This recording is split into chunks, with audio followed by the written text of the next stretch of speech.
রাধিকা আর সুরেশের বিয়ে হয়েছে আজ 10 বছর হলো, কিন্তু তাদের সংসারে কোনো ছেলে মেয়ে নেই। এসব ভেবে রাধিকা কাঁদছে আর বলছে, বিয়ে হয়েছে আজ 10টা বছর হয়ে গেল। এই 10 বছরের ভিতরে 2টা মেয়ে হয়েছে আমার। একটা তো পেট থেকেই মরা হয়েছে, আর একটা মেয়ে যে হঠাৎ কোথায় হারিয়ে গেল, খুঁজেই পেলাম না। আহা গিন্নি, আজকেও কাঁদছো? এভাবে আর কতদিন কাঁদবে বলো? আমাদের সন্তান নেই, সেটা তো আমাদের দোষ না বলো? মন যে আর মানতে চায় না গো। একটা মেয়ের যদি মা বলার মতো কেউ না থাকে, তাহলে এই পৃথিবীতে তার কিসের মূল্য বলো? কেঁদো না গিন্নি, কেঁদো না। দেখবে একদিন ঠিক আমাদের মেয়ে ফিরে আসবে, আমাকে বাবা বলবে, তোমাকে মা বলবে। কবে ফিরে আসবে আমার মেয়ে? মেয়ের জন্য আর কত অপেক্ষা করব? আল্লাহর উপর ভরসা রাখো গিন্নি, দেখবে ঠিকই ফিরে আসবে। গিন্নি, আমি বলি কি, হাতে তো একটাও টাকা পয়সা নেই। তাতে কি হয়েছে? এটা নিয়ে তুমি চিন্তা করছো? তাতে কি হয়েছে মানে? টাকা পয়সা না থাকলে আমরা খাবো কি? অনেক কাজ খুঁজেছি, কিন্তু কোথাও তো কাজ পেলাম না। তাহলে এখন কি করবে শুনি? চলো না গিন্নি, জঙ্গল থেকে কিছু কাঠ কেটে এনে বিক্রি করি। ওগো, এটা তুমি ঠিক বলেছো। তা কখন যাবে শুনি? এই তো এখন খাওয়া দাওয়া শেষ করে তারপর জঙ্গলে কাঠ কাটতে যাব। তুমি এখানে বসো, আমি এক্ষুনি খাবার দিচ্ছি। দুজনে একসাথে খাবার খেয়ে আমরা জঙ্গলে কাঠ কাটতে চলে যাব।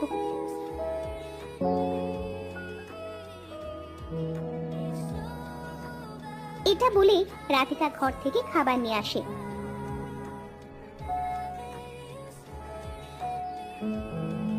দুজনে খাবার খেয়ে গল্প করতে করতে তারা জঙ্গলে চলে যায়।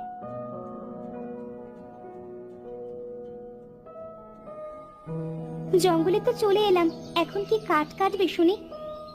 আজ জঙ্গলের অনেক গভীরে যাব, আজ সেগুন কাঠ কাটবো, তাহলে বেশি দামে বিক্রি করতে পারবো। যদি বাঘ আসে তখন কি করবে? তুমি চিন্তা করো না, বাঘ আসবে না। এরপর তারা দুজন জঙ্গলের আরো ভিতরে যায়।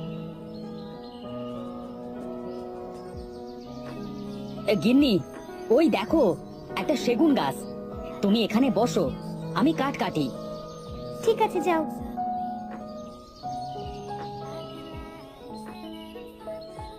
সুরেশ কাঠ কাটতে থাকে আর রাধিকা কাঠ কাটা দেখতে থাকে। হঠাৎ রাধিকার চোখ যায় অনেক বড় বড় জামরুল ফলের দিকে। আরে কি সুন্দর জামরুল ফল, কত বড় বড়, দেখতে এত সুন্দর, না জানি খেতে কত সুন্দর হবে। দুটো পেরে খেয়ে দেখি তো কেমন। রাধিকা জামরুল ফলের কাছে যায়।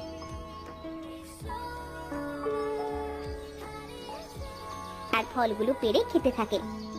ফলগুলো খেয়ে পেট ভরে গেছে, ওনার জন্য কটা নিয়ে যাই।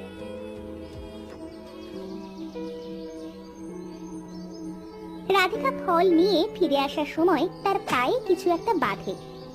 উফ, পায়ে কিছু একটা বেঁধেছে, খুব লেগেছে পায়ে। কি বাঁধলো দেখি তো। আরে, এটা তো একটা পুতুল। এত সুন্দর পুতুলের জন্য মনে হচ্ছে চারিদিক আলোকিত হয়ে আছে। ওনাকে দেখাই।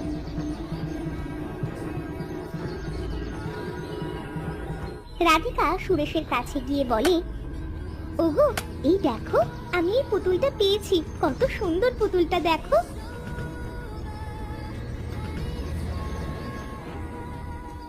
আরে, এটা তো দেখে মনে হচ্ছে মণিমুক্তা দিয়ে বানানো পুতুল। দেখো, এই পুতুলটা দেখতে আমাদের মেয়ের মতো না? আরে তাই তো, আমি তো এত সময় খেয়ালই করিনি। আমি তোমাদের মেয়ের মতো দেখতে নই বাবা, আমিই তোমাদের মেয়ে। ওগো, ওগো, দেখো দেখো, পুতুলটা কথা বলছে। তুমি আমাদের মেয়ে মানে? বুঝলাম না তো। হ্যাঁ বাবা, আমি তোমাদের সেই হারিয়ে যাওয়া মেয়ে রাইছা। শুনছো? ওগো, তুমি শুনছো? এই পুতুলটা নাকি আমাদের হারিয়ে যাওয়া মেয়ে। তুই আমাদের মেয়ে? তাহলে তুই মণিমুক্তার পুতুল হলি কিভাবে মা? মণিমুক্তার পুতুল কাঁদতে কাঁদতে বলে, তোমরা শুনতে চাও বাবা আমার কষ্টের কথা? জানো বাবা, মা, আমি কখনো ভাবিনি তোমাদের সাথে আমার আবার দেখা হবে। ওগো, চলো মেয়েটাকে আগে আমরা বাড়িতে নিয়ে যাই, তারপর মেয়েটার সব কথা শুনবো। তারা তারা তাদের মণিমুক্তার মেয়েকে নিয়ে বাড়িতে চলে আসে। এবার বল মা, তুই বল মা, মণিমুক্তার পুতুল কিভাবে হলি তুই? সেই দিনটা ছিল শনিবার। আমি, আকাশী, ফাহিমা, রেবেকা, মাহি সকলে একসঙ্গে জঙ্গলে গিয়েছিলাম ঘুরতে। এই, তোরা এত আগে আগে কেন যাচ্ছিস? আমি তো তোদের সাথে হেঁটে পারছি না। তাড়াতাড়ি আয়, আমাদের আবার বাড়ি ফিরতে হবে সন্ধ্যের আগে। তুই এত আস্তে কেন হাঁটছিস রে আজ? আমার পায়ে কাঁটা ফুটে গেছে মনে হচ্ছে, তাই যে হাঁটতে পারছি না। তোরা হাঁটতে লাগ, আমি কাঁটাটা বাহির করেই আসছি। তারা হাঁটতে হাঁটতে অনেক দূর চলে যায়। রাইসা আর কাউকে খুঁজে পায় না। আরে, সবাই কোথায় গেলি? কাউকে তো খুঁজে পাচ্ছি না, মনে হয় এই পাশ দিয়ে গেছে। কোথায় গেল সবাই? রাইসা ফাহিমাদের খুঁজতে খুঁজতে হঠাৎ কিছু একটা সাথে ধাক্কা খায় আর মাটিতে পড়ে যায়। তোর এত বড় সাহস মেয়ে, আমার ধ্যান ভেঙে দিয়েছিস। কে আপনি? আমি তো আপনাকে ইচ্ছে করে আঘাত করিনি। আমি হলাম মহাতান্ত্রিক বেলা, আমার ধ্যান ভেঙেছিস তুই। আমি তোকে অভিশাপ দিচ্ছি, আজ থেকে সারা জীবন তুই মণিমুক্তার পুতুল হয়ে থাকবি। আমাকে মাফ করে দিন, আমি বুঝতে পারিনি। আমাকে মানুষ বানিয়ে দিন, আমি তো ইচ্ছে করে আপনার ধ্যান ভাঙিনি। কিছুতেই না, তোকে তোর শাস্তি ঠিকই পেতে হবে।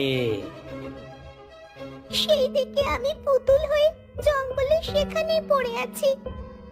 এত বছর পরে যখন তোকে খুঁজে পেয়েছি, তোকে আর দূরে যেতে দেব না। দেখবি তুই একসময় ঠিক মানুষ হয়ে যাবি। মানুষ হোক বা মণিমুক্তার পুতুল, ও আমাদের মেয়ে হয়েই থাকবে, আমাদের মণিমুক্তার মেয়ে। এভাবে কিছুদিন কেটে যায়। রাধিকা আর সুরেশ তাদের মণিমুক্তার মেয়েকে নিয়ে জঙ্গলে যায় কাঠ কাটতে। সুরেশ কাঠ কাটে আর রাধিকা তার মেয়েকে নিয়ে বসে থাকে।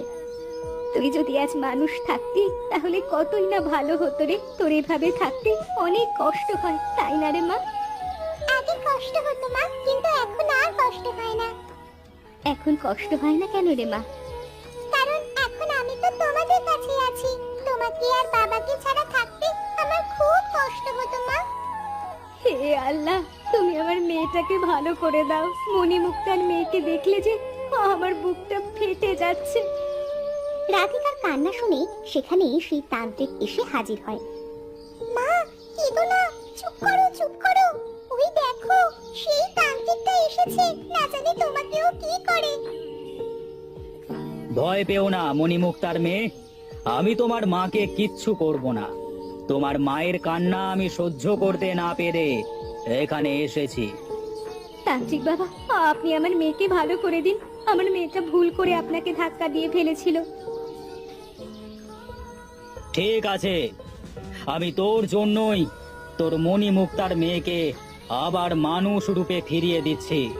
তবে এমন ভুল যেন সে আর ভবিষ্যতে কখনো না করে। এটা বলেই তান্ত্রিক জাদু করে মণিমুক্তার মেয়েকে মানুষ রূপ ফিরিয়ে দেয়। মা, ও মা, দেখো দেখো, আমি আবার আগের মতো হয়ে গেছি। সত্যি তো, আমার মেয়েটা ঠিক হয়ে গেছে। আমার যে কি আনন্দ লাগছে। আপনাকে যে আমি কি বলে ধন্যবাদ দিব তান্ত্রিক বাবা, সেটা আমি বুঝতে পারছি না। এটা তুই রাখ, এটা বিক্রি করলে তোর সব দুঃখ কষ্ট দূর হয়ে যাবে। তুই অনেক কষ্ট পেয়েছিস। তান্ত্রিক বাবা, আমি আপনার কাছে চিরঋণী হয়ে রইলাম। আপনি আমার অনেক বড় উপকার করলেন। তোরা তোর মেয়েকে নিয়ে ভালো থাকিস, এখন আমি আসি। তান্ত্রিক সেখান থেকে চলে যায়। রাধিকা সুরেশকে বলে, ওগো শুনছো? এই দেখো, আমাদের মেয়ে একদম ঠিক হয়ে গেছে। আরে সত্যিই তো, আমাদের মেয়ে ঠিক হয়ে গেছে। কিভাবে সম্ভব হলো এটা? আমি বলছি বাবা। চল মা, আমরা আর কখনোই এই জঙ্গলে আসবো না।